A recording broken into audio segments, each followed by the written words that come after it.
चलिए, ऑनलाइन वाले सभी बच्चों को भाई गुड मॉर्निंग।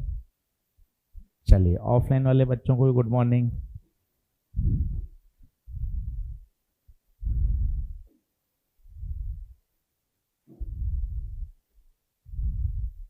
चलिए शुरू करेंगे भाई, ठीक है। तो 10 मिनट थोड़ी सी चर्चा कर लेते हैं कि किस तरह से पढ़ाई करनी है साल भर, किन बातों का ध्यान रखना है, कैसे कैसे पढ़ाई होगी, है ना। थोड़ी सी 5 मिनट बात कर लेते हैं, फिर शुरू करेंगे। अब नीट 2025 का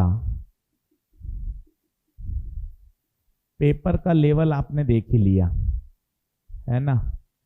शॉकिंग था, परेशान हुए, जो भी था XYZ, पर उससे अगर हम सीखेंगे नहीं तो फिर आगे कैसे बढ़ेंगे। सबसे पहला स्टेप है, जो 2025 का पेपर था उसी लेवल पे आपको पढ़ाई करनी पड़ेगी, पहली बात।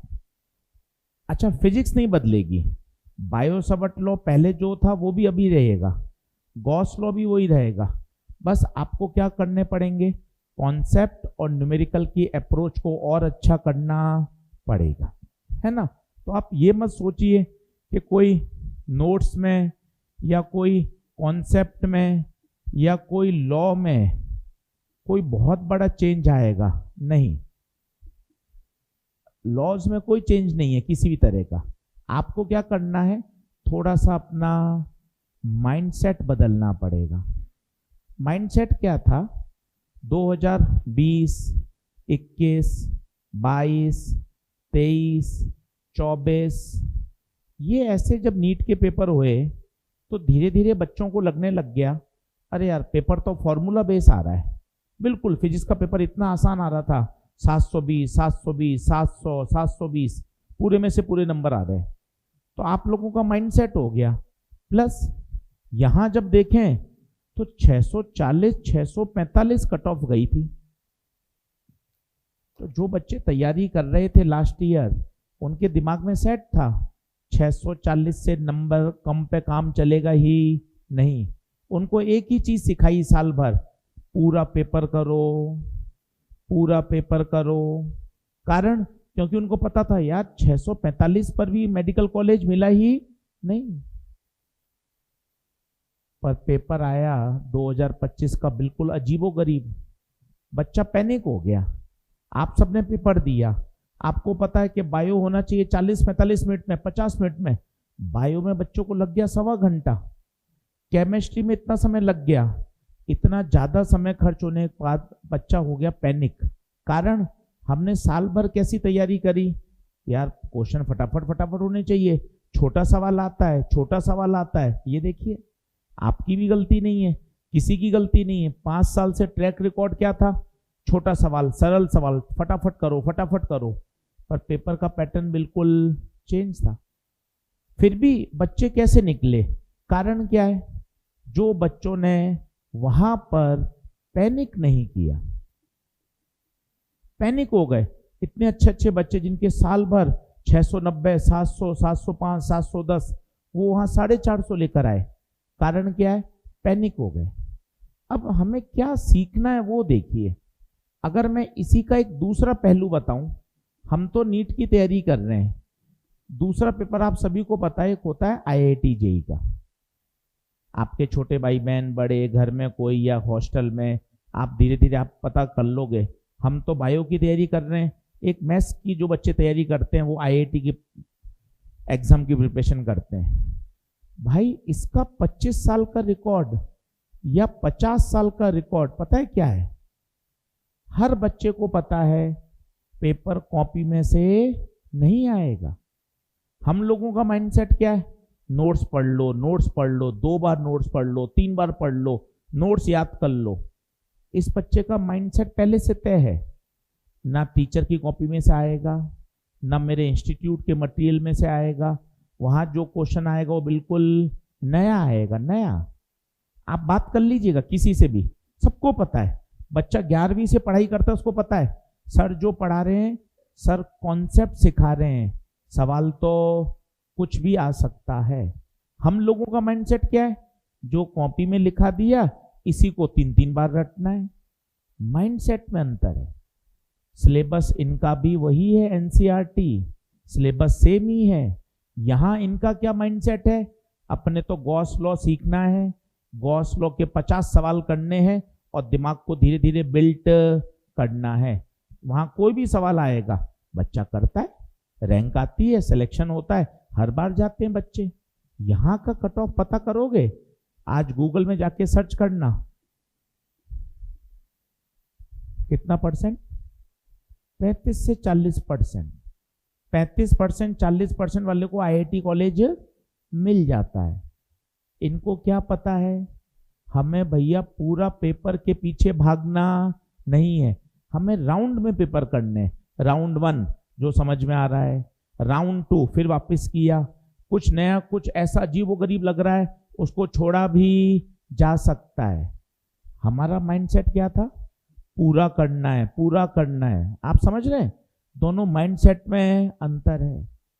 हमें धीरे धीरे इस तरफ बढ़ना है कि अगर पेपर टफ की तरफ अप्रोच हो रहा है, आपको राउंड 1, राउंड 2, राउंड 3 में करना है। आपको लग रहा है नहीं यार क्वेश्चन थोड़ा सा अटपटा सा है, भैया पहले राउंड में उसको क्या कर दो, छोड़ दो, पैनिक मत दो। इस साल जब कट ऑफ आ जाएगा लगभग 520 530 के आसपास पता चल जाएगा अभी 1 महीने के बाद कि लास्ट सरकारी मेडिकल कॉलेज कब मिला। इससे आपको आइडिया लगेगा 650 नंबर लाना जरूरी नहीं है। पेपर को सिस्टमेटिक हल करना है, पेपर में पैनिक होने की जरूरत नहीं है। सर व्हाट अबाउट 2026, हाँ इससे भी कठिन आ सकता है, बिल्कुल आ सकता है, 5 गुना कठिन आ सकता है, बिल्कुल आ सकता है। पर आप मुझे एक बात बताइएगा, सब बच्चों ने पेपर दिया, सबके नंबर आए, क्या होता होगा, एक एक्सेल शीट बनती होगी इस तरह से। इसमें सबसे ऊपर कौन, पहली रैंक वाला बच्चा, फिर बच्चे जमते होंगे। मान लो यहां लाइन खींची 55,000 रैंक पर, लेट सपोज यहां सरकारी मेडिकल कॉलेज खत्म हो जाता है। छोटी छोटी बातें कर रहे हैं अपन। आप मुझे बताओ पेपर कितना भी टफ आए, क्या ये वाले बच्चे मेडिकल कॉलेज में जाएंगे या नहीं जाएंगे? आप ईमानदारी से बताना, पेपर कितना भी टफ आए, हो सकता है ये रैंक 686 में ना जाके 590 पे ही चली जाएगी। तो भी क्या होता होगा, लिस्ट बनती होगी, टॉप बच्चों से चालू होती होगी, रैंक 1 2 3 4 5 6 50,000, यहां एक लाइन खिंच जाएगी, इसके ऊपर सब जाएंगे या नहीं जाएंगे?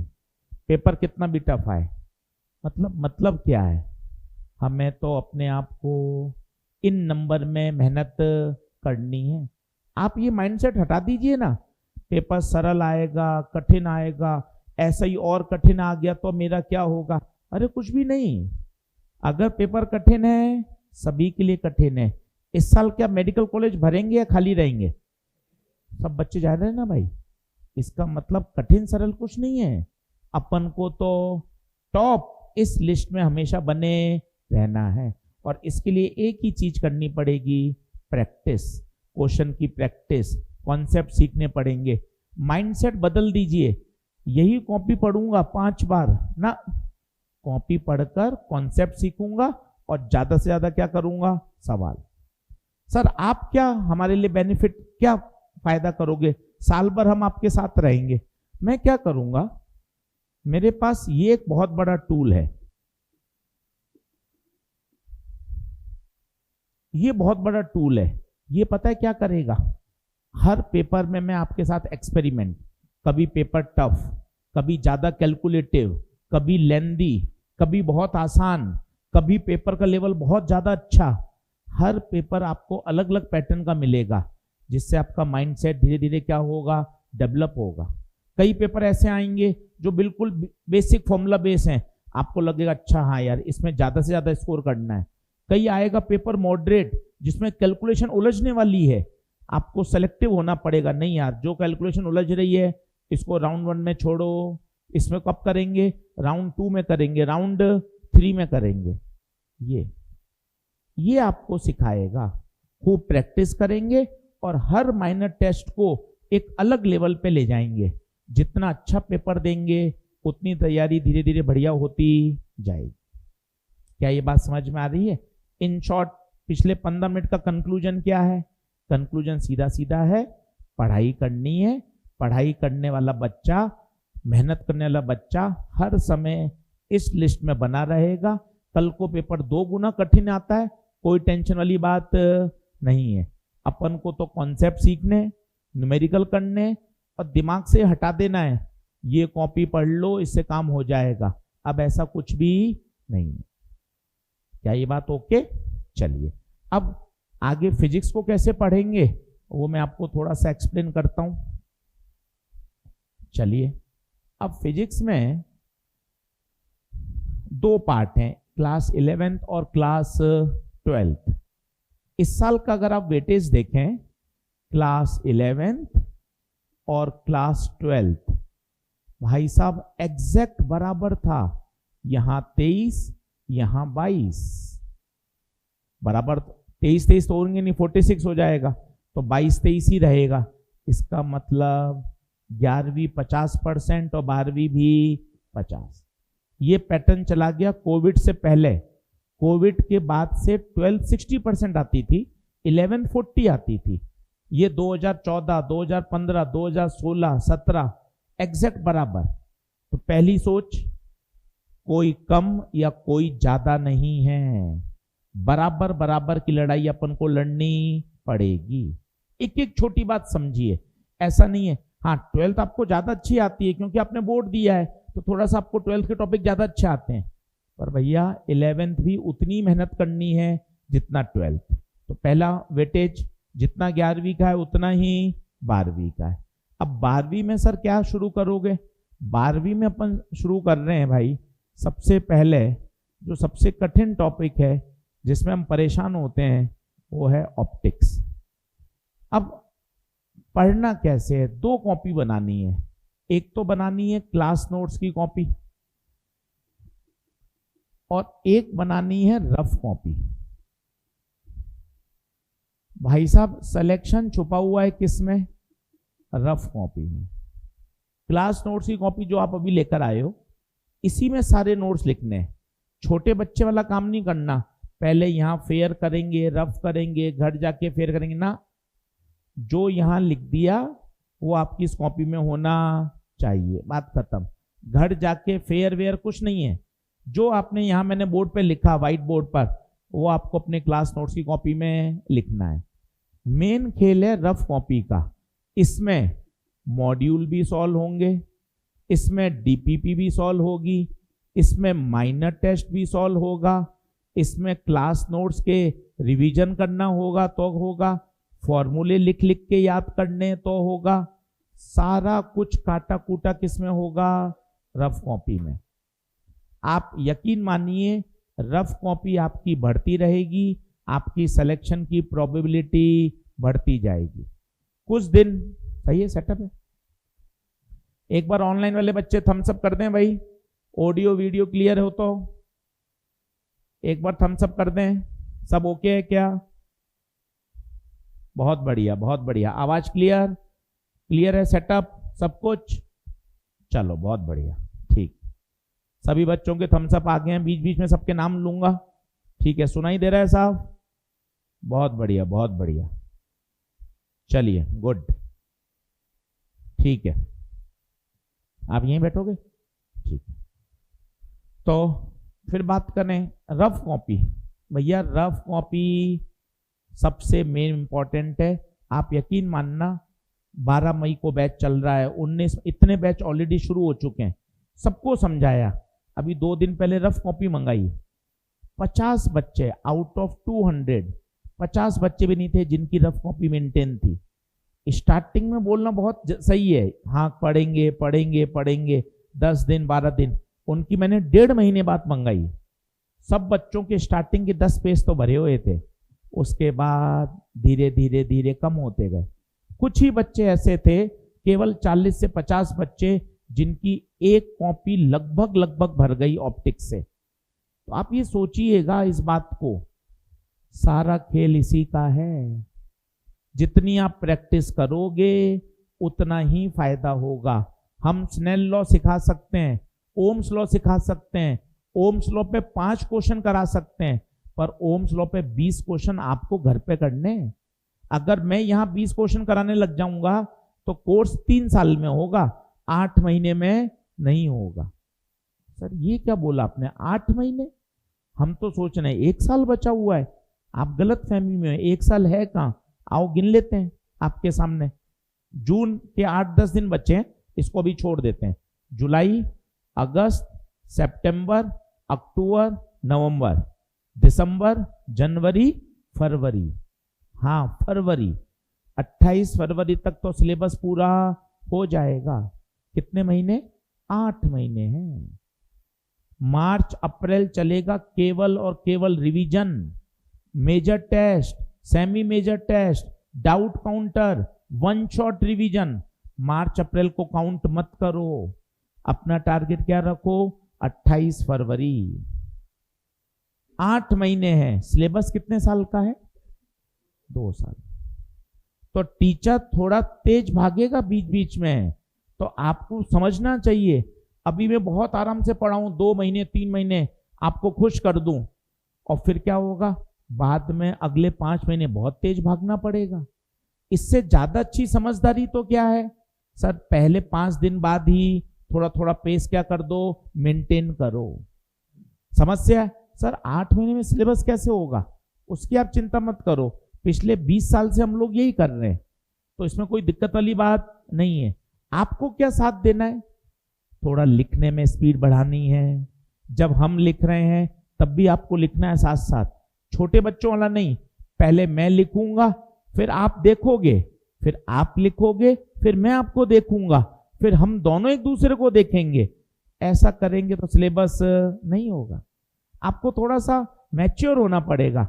जब लिख रहे हैं अपन भी लिखते चलो, जब समझा रहे हैं तो रुक जाओ, फिर लिख रहे हैं लिखना शुरू कर दो। मैं ये नहीं कह रहा आज ही आप परफेक्ट बन जाओ, मैं ये नहीं कह रहा। 5 दिन लो, 10 दिन लो, 12 दिन लो, पर दिमाग में सोचो स्पीड मेंटेन करना जरूरी है। बहुत खुश रह के बहुत स्लो स्लो पढ़ाकर कोई फायदा नहीं है। आपको हम 2 महीने बहुत खुश कर देंगे, आपको भी पता है बाद के 6 महीने में बहुत काटा कूटा होगा, जो कोई फायदे वाली बात नहीं है। क्या आप मेरी बात समझ पा रहे हैं? थोड़ा सा इन बातों का ध्यान रखिए। होमवर्क करिए, मॉड्यूल करिए, डीपीपी करिए। इसके अलावा भी समय बच जाए, आप कोई भी मटेरियल करिए। ऐसा नहीं है हमारे इंस्टीट्यूट का ही मटेरियल करना है ना, आपके पिछले साल के नोट्स हों, पिछले साल के कोचिंग के मॉड्यूल हों, करो सॉल्व, कोई टेंशन वाली बात नहीं है। अल्टीमेटली जितना ज्यादा प्रैक्टिस करोगे उतना फायदा है। फिजिक्स में ये बाउंड्री नहीं है या केवल सर्वम का मटेरियल करना है ना भाई, पहले सर्वम का पूरा कर लो, समय बचता है।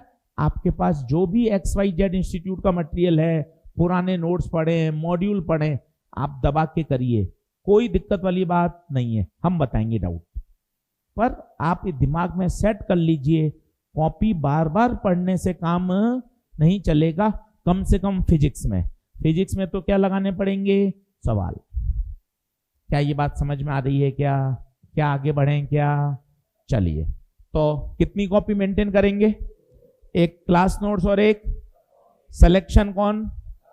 सीधा सीधा, बिना मेहनत, बिना प्रैक्टिस, बिना न्यूमेरिकल करे काम नहीं चलेगा। एक लास्ट बात और बताता हूं,